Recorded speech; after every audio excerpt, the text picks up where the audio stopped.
Hello friends, आपके अपने YouTube channel दा प्रसाद विद्या प्रेम पे आपका हार्दिक स्वागत है। आज हम मौर्य वंश के संस्थापक चंद्रगुप्त मौर्य के बारे में अध्ययन करेंगे कि मगध के सम्राट चंद्रगुप्त मौर्य ने मगध की गद्दी हथियाने के बाद मगध पे शासन किया और उनके बारे में जानकारी का अध्ययन करेंगे कि उनका नाम कहाँ से मिलता है और उनके नाम के साक्ष्य क्या है। सबसे पहले चंद्रगुप्त नाम का साक्ष्य हमें 3 जगहों से मिलता है। नंबर 1 रुद्रदामन का जूनागढ़ अभिलेख, नंबर 2 पतंजलि के महाभाष्य और नंबर 3 विशाखदत्त का मुद्रा राक्षस। पहले हम उनके नाम के साक्ष्य का अध्ययन करेंगे, उसके बारे में उनका क्या नाम था और किस इतिहासकार ने उनको क्या कहा, ये अध्ययन करेंगे। उसके बाद उनकी वंश और जाति का अध्ययन करेंगे, फिर साम्राज्य विस्तार। आइए हम चंद्रगुप्त मौर्य के बारे में अध्ययन करते हैं। चंद्रगुप्त मौर्य पहले आता है इनके नाम के साक्ष्य। यहाँ लिखते हैं कि नाम के साक्ष्य।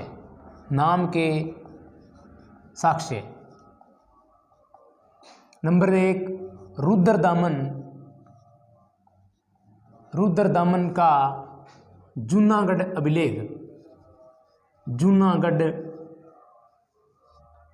अभिलेख।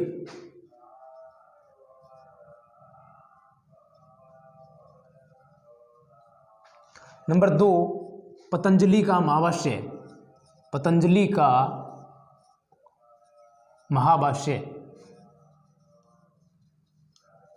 प्रथम कोई साहित्य है जहाँ से चंद्रगुप्त मौर्य का नाम का साक्ष्य मिला है वो पतंजलि का महाभाष्य है। और प्रथम अभिलेख जहाँ से चंद्रगुप्त मौर्य का नाम का साक्ष्य मिला है वो रुद्रदामन का जूनागढ़ अभिलेख। प्रथम अभिलेख है ये, प्रथम कोई अभिलेख, और ये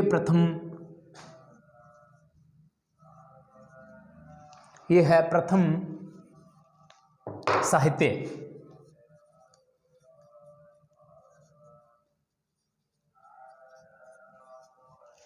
और तीसरा है विशाखदत्त का मुद्रा राक्षस।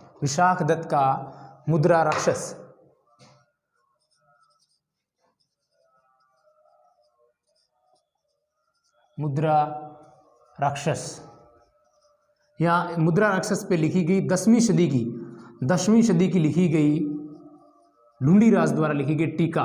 ढूंढीराज द्वारा जो टीका लिखी गई है, टीका, इसमें चंद्रगुप्त के नाम के साक्ष्य मिलते हैं। पहला जूनागढ़ का रुद्रदामन का जूनागढ़ अभिलेख यह कोई प्रथम अभिलेख था जहाँ से चंद्रगुप्त मौर्य के नाम का साक्ष्य मिला।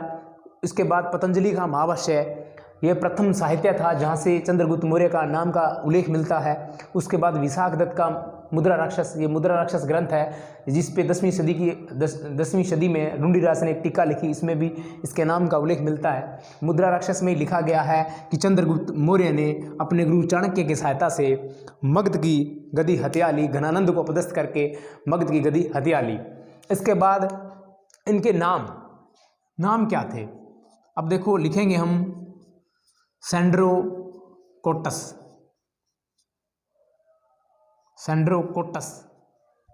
एंड्रोकोप्टस।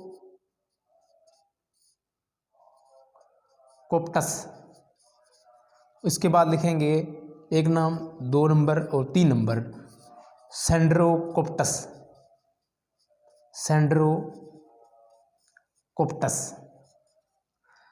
सेंड्रोकोटस कहते हैं स्ट्रेबो और जस्टिन।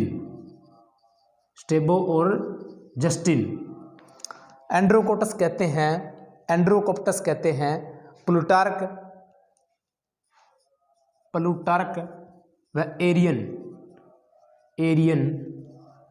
व एरियन। सेंड्रोकोप्टस कहता है फिलार्कस। अब याद रख सकते हैं ऐसे, एंड्रोकोप्टस पैपी, प्लूटार्क पैपी, सेंड्रोकोप्टस पैपी, फिलार्कस पैपी। सह वाले सह कहते हैं, सह स्ट्रेबो, सेंड्रोकोटस, सह जस्टिन, सह सेंड्रोकोटस, और पै वाले कोप्टस कहते हैं, पै आएगा Androcottus P, Plutarch P, Sandrocottus P और फिलैक्स पी। इस प्रकार हमें इसे आसानी से याद रख सकते हैं कि इनके नाम का उल्लेख है वो 3 प्रकार से हुआ। सेंड्रोकोट्टस स्ट्रेबोजस्टिन, एंड्रोकोप्टस पी, प्लूटार्क पी, साथ में एरियन, सेंड्रोकोप्टस पैपी, फिलैक्स पैपी। इस प्रकार ये ग्रीक साहित्य में सेंड्रोकोट्टस का ग्रीक साहित्य के अंदर चंद्रगुप्त मौर्य का नाम का उल्लेख मिलता है। सबसे इम्पोर्टेंट बात है कि विलियम जोन्स ने एग्जाम के लिए परीक्षा की दृष्टि से महत्वपूर्ण है। सबसे पहले सेंड्रोकोट्टस नाम का चंद्रगुप्त के साथ या चंद्रगुप्त संज्ञा के साथ या नाम बताने वाले चंद्रगुप्त संज्ञा से जोड़ने वाला था विलियम जोन्स। यह प्रथम व्यक्ति था, बहुत ही इंपॉर्टेंट है, यह प्रथम व्यक्ति था जिसने सेंड्रोकोट्टस नाम की पहचान चंद्रगुप्त मौर्य से की, या सेंड्रोकोट्टस नाम की जो संज्ञा है वो चंद्रगुप्त मौर्य के साथ की, और ये करने वाले थे विलियम जोन्स। अब हम इनका वंश के बारे में अध्ययन करेंगे कि चंद्रगुप्त मौर्य के वंश क्या था और किसने इनको ब्राह्मण बताया, किसने इन्हें क्षत्रिय बताया और किसने इनको शूद्र बताया। सबसे पहले हम वंश या जाति सबसे पहले हम लिखते हैं ब्राह्मण साहित्य।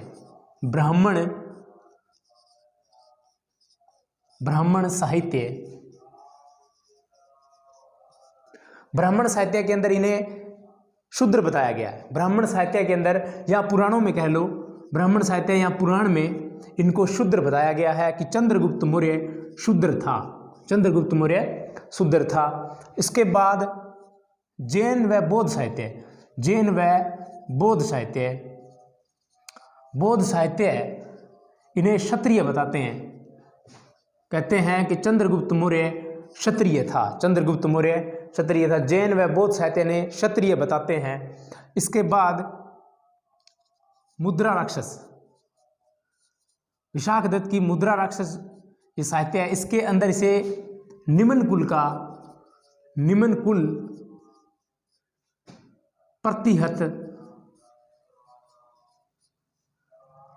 कुल प्रतिहत या शूद्र बताते हैं।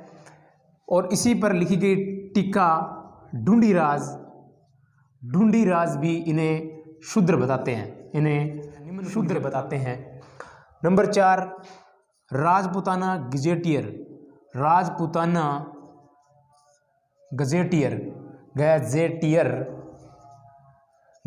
इन्हें राजपूत बताते हैं। राजपूताना गजेटियर, ये तो राजपूत ही बताएंगे, राजपूत बताते हैं। इसके बाद है ग्रीक साहित्य इन्हें साधारण वंश का बताते हैं। साधारण वंश का बताते हैं कि चंद्रगुप्त मौर्य साधारण वंश का था। अब देखिए, ब्राह्मण साहित्य या पुराण इसे शूद्र कहते हैं, जैन व बौद्ध साहित्य क्षत्रिय कहते हैं, मुद्रा राक्षस से निम्न कुल का या प्रतिहत बताते हैं, टीकाकार ढूंढीराज उसे शूद्र बताते हैं, राजपूताना गजेटियर इसे राजपूत बताते हैं। ग्रीक साहित्य ने साधारण वंश का निम्न कुल में नहीं, निम्न परिस्थितियों में जन्मा हुआ बताते हैं। के बारे में अध्ययन करेंगे, इनका साम्राज्य विस्तार कहाँ तक था।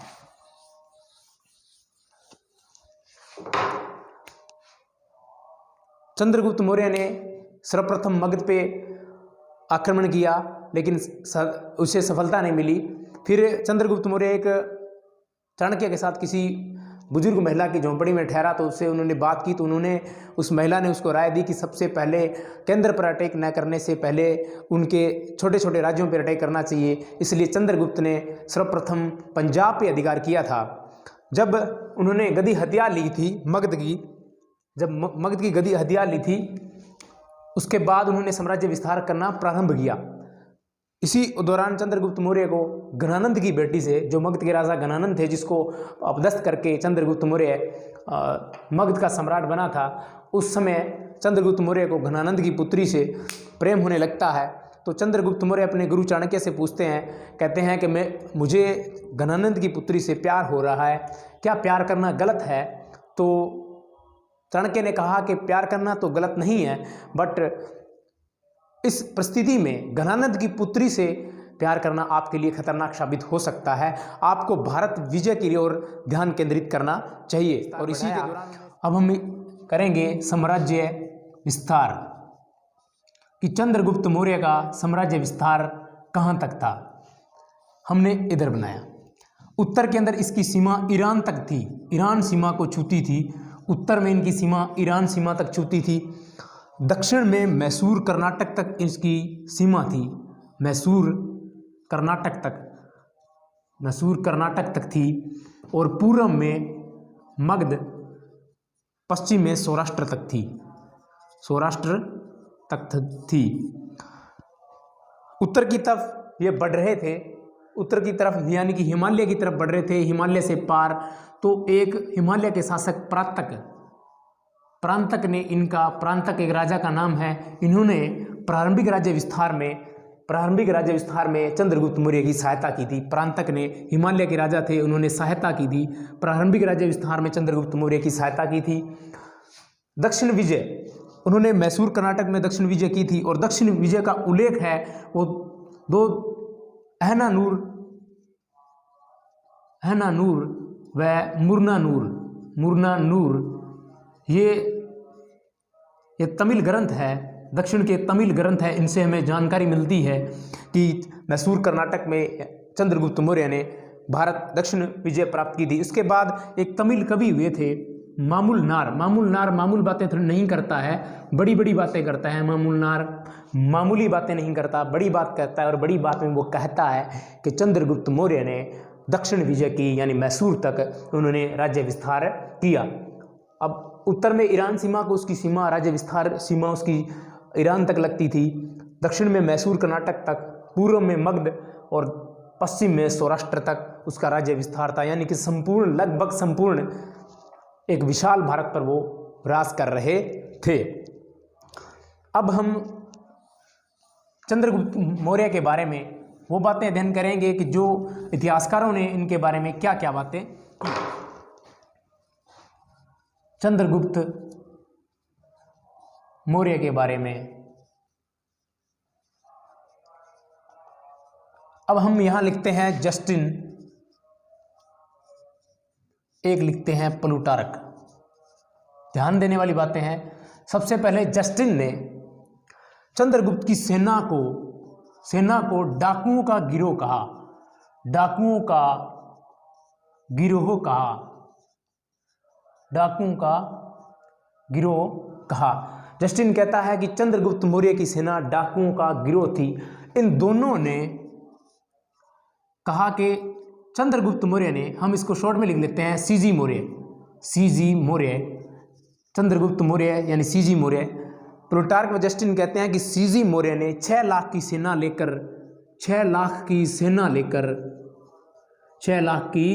सेना लेकर संपूर्ण मगध को रौंद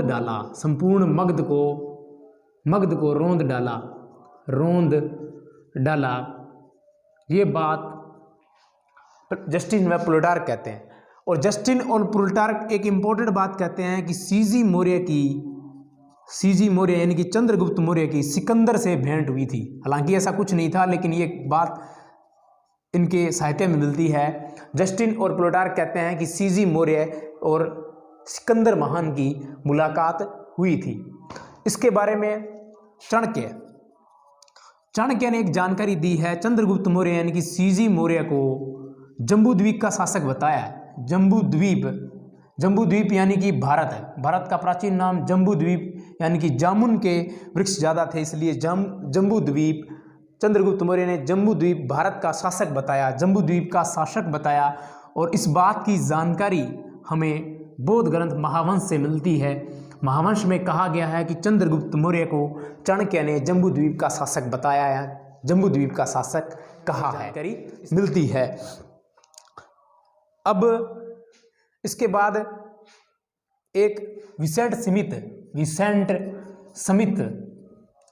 स्मिथ नाम के एक इतिहासकार हुए थे जिन्होंने भारतीय इतिहास का गहराई से अध्ययन किया।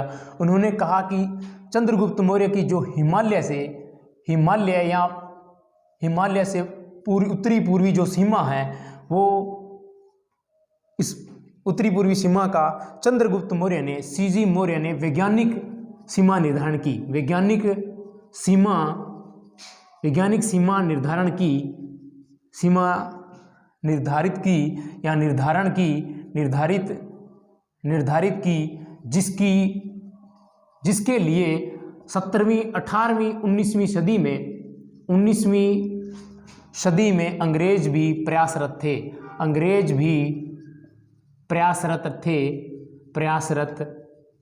थे। रिचर्ड स्मिथ कहते हैं कि हिमालय से उत्तरी पूर्वी सीमा पर चंद्रगुप्त मौर्य ने एक भारत की वैज्ञानिक सीमा का निर्धारण किया था, जिसके लिए 18वीं 19वीं शताब्दी में अंग्रेज भी प्रयासरत रहे थे। ये कुछ बातें हैं कि जस्टिन ने चंद्रगुप्त मौर्य की सेना को डाकुओं का गिरोह कहा। जस्टिन व प्लूटार्क ने चंद्रगुप्त मौर्य के बारे में कहा कि चंद्रगुप्त मौर्य ने 6 लाख की सेना को लेकर संपूर्ण मगध को रौंद डाला। और जस्टिन और प्लूटार्क चंद्रगुप्त मौर्य की सिकंदर से भेंट का उल्लेख करते हैं। चाणक्य ने इसे जम्बूद्वीप का शासक कहा। इस बात की जानकारी बौद्ध ग्रंथ महावंश से हमें मिलती है। विसेंट स्मिथ हिमालय की उत्तरी पूर्वी सीमा तक चंद्रगुप्त मौर्य ने वैज्ञानिक सीमा का निर्धारण किया, और जिसके लिए 18वीं 19वीं शताब्दी में अंग्रेज भी प्रयासरत थे। इसके बाद एक मुद्रा राक्षस ग्रंथ आता है, मुद्रा राक्षस। इसके अंदर भी कहा गया है कि चाणक्य की सहायता, सीजी यानी कि चंद्रगुप्त मौर्य ने अपने गुरु चाणक्य की सहायता से मगध की गद्दी घनानंद को अपदस्थ कर, घनानंद को, जो नंद वंश का अंतिम शासक था, घनानंद को परास्त कर या अपदस्थ कर मगध की गद्दी हथिया ली। इस बात की जानकारी हमें मुद्रा राक्षस ग्रंथ से मिलती है। धन्यवाद दोस्तों। और चंद्रगुप्त के मौर्य के बारे में अन्य जो बातें हैं या अन्य जानकारी है वो हम अगली वीडियो में अपलोड कर देंगे। अतः आप सभी साथियों से आग्रह है कि आप अपने विद्या प्रेम को सब्सक्राइब करें, लाइक करें, शेयर करें, कमेंट करें। धन्यवाद।